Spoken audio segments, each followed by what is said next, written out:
Selamat malam semuanya, dengan saya Disa Putri Aprilia. Saya mahasiswi Universitas Nasional. Saya dari kelompok HAM. Saya akan menjelaskan apa itu hak asasi manusia dan politik internasional. HAM secara universal adalah hak yang dimiliki oleh manusia sejak ia lahir hingga ia mati, yang dilindungi oleh negara dan hukum. Sedangkan HAM menurut para ahli, khususnya Maria Budiarjo, adalah hak yang dimiliki oleh manusia tanpa adanya perbedaan, baik itu ras, suku, budaya, agama, dan kelamin. HAM juga tertera pada Undang-Undang Nomor 39 Tahun 1999, yang dimana adalah seperangkat hak yang dimiliki oleh manusia sebagai anugerah dari Tuhan Yang Maha Esa yang wajib dihormati dan dihargai oleh setiap manusia. Lalu, apa sih politik internasional? Yaitu kerjasama antara negara A dengan negara B, yang dimana dengan kerjasama ini terciptalah keinginan-keinginan yang dicapai oleh kesepakatan dua negara tersebut. Lalu apa sih hubungan dari HAM dan politik internasional?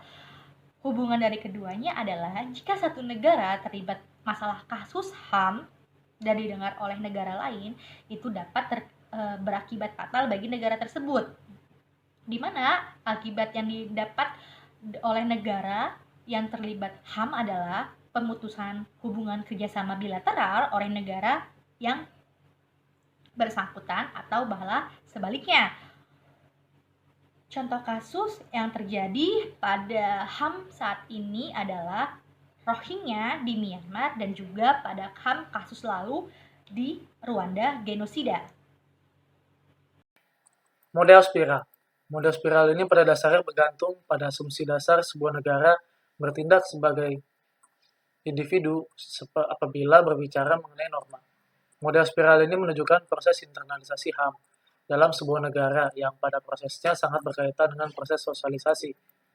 Dengan proses sosialisasi ini, kelompok mempengaruhi kepentingan identitas dan perilaku anggota sehingga sejalan dengan nilai-nilai yang diterima oleh masyarakat internasional.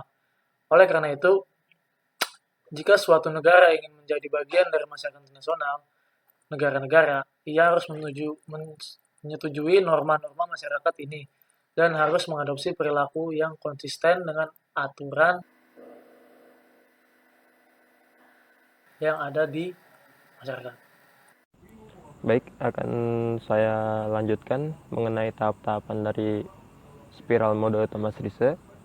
Yang pertama itu adalah ada beberapa langkah ya. Yang pertama itu disebut represi dan aktivitas jaringan. Melalui organisasi non-pemerintahan atau non-government organization yang biasa di Indonesia itu disebutnya LSM atau kelompok oposisi, informasi tentang pelanggaran HAM yang dilakukan oleh negara yang tertekan dikirim ke jaringan transnasional yang merupakan penjaga rezim HAM internasional yang terdiri dari organisasi internasional.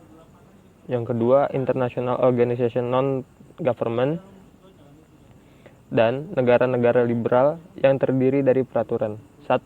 Agen-agen yang mempromosikan norma ini memulai proses advokasi di mana rezim represif dihadapkan dengan informasi ini dan proses lobby ditetapkan untuk menyalahkan negara yang represif. Oleh karena itu, negara yang ditekan dari atas dan dari bawah, meskipun oposisi domestik masih relatif lemah sampai titik ini karena kemungkinan represi oleh negara yang melanggar norma. Nah, baik, di sini tuh ada bagian perjuangan dari organisasi-organisasi non pemerintahan yang menanggapi tindakan-tindakan yang dilakukan oleh pemerintah. Jika itu melanggar hak asasi manusia, maka akan diproses secara lebih lanjut. Di Indonesia, contohnya bisa kita ketahui di sini tuh ada lembaga Komnas HAM, lalu ada Kontras, dan ada lembaga bantuan hukum untuk melawan tindakan-tindakan negara yang bersifat secara represif. Baik, kami akan memasuki langkah kedua. Langkah kedua,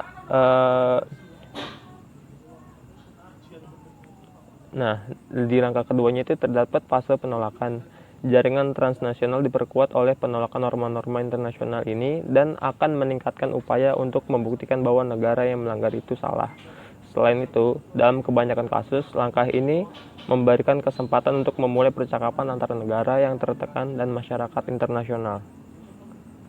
Nah, ketika ada satu kasus yang naik ke permukaan, contohnya seperti pembantaian Muslim di India, itu masyarakat internasional menanggapi kasus seperti itu dengan menekan pemerintah India. Bahkan sempat viral juga tagar "Shame on you India" untuk memberikan tekanan global kepada negara India agar pemerintahnya itu segera menangani kasus yang terjadi di negaranya tersebut. Lalu ada langkah ketiga, untuk menghilangkan kritik dari International Organization, INGO, dan negara-negara liberal. Negara yang represif akan mulai membuat konsesi taktis.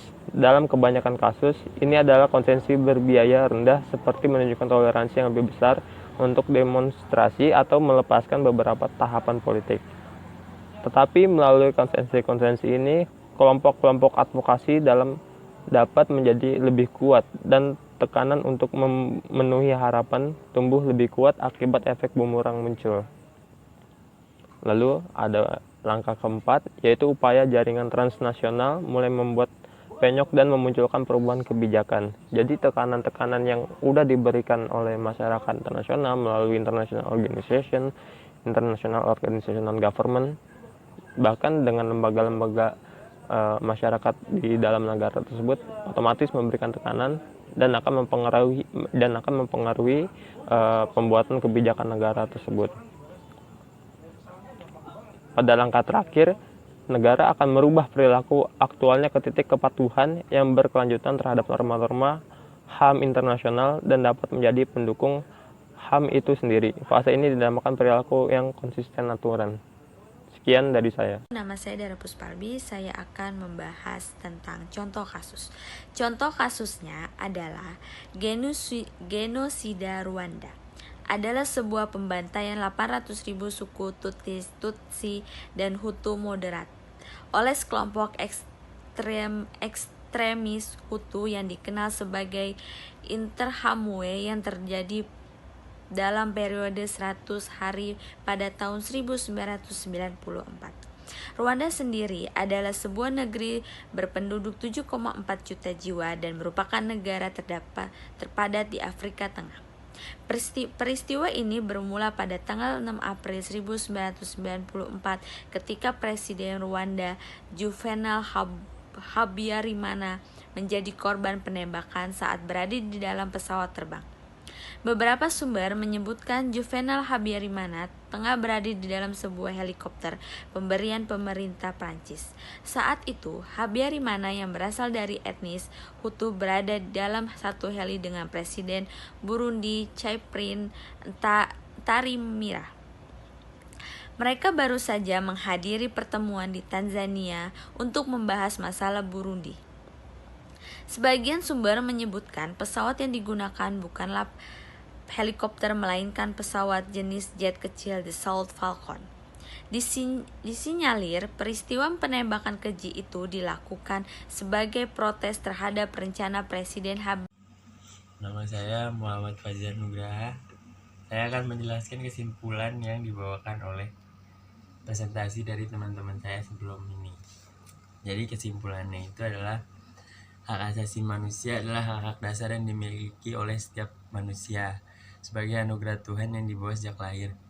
Ciri-ciri pokok hak asasi manusia yaitu hak asasi manusia tidak perlu diberikan, dibeli, atau diwarisi. Hak asasi manusia itu berlaku untuk semua orang dan hak asasi manusia itu tidak bisa dilanggar.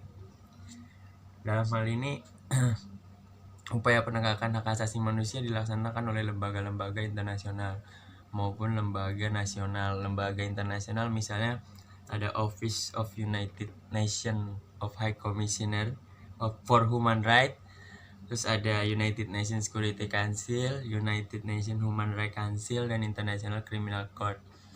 Dan lembaga-lembaga nasional misalnya Mahkamah Konstitusi, Komnas HAM, Perlindungan Anak Indonesia, dan Komisi Ombudsman, dan lain-lain. Pelanggaran hak asasi manusia di Indonesia masih sering terjadi. Hal ini menunjukkan bahwa instrumentasi tentang hak asasi manusia belum mampu melindungi warga negaranya. Masalah utama yang dihadapi dalam penegakan hak asasi manusia yaitu hak asasi manusia merupakan masalah yang sangat hangat untuk dibicarakan. Hak asasi manusia syarat dengan masalah tarik ulur antar paham universalisme dan partikularisme, serta ada 3 tataran diskusi tentang hak asasi manusia. Saran saya, mewujudkan hak asasi manusia dengan baik memang tidak mudah. Perlu ada usaha dari setiap individu. Yang paling utama, tentu saja diperlukan adanya niat untuk memahami nilai-nilai yang diterapkan, baik dari individu maupun masyarakat bangsa dan negara. Mempraktikkan nilai-nilai tersebut terus-menerus atau membiasakan sehingga tidak ada lagi pelanggaran hak asasi manusia. Dengan demikian, hak asasi manusia pun dapat terlaksana dengan baik. Terima kasih. Itu yang bisa saya sampaikan. Kalau ada kurang lebih mohon maaf. Bila taufik wal hidayah. Wassalamualaikum warahmatullahi wabarakatuh.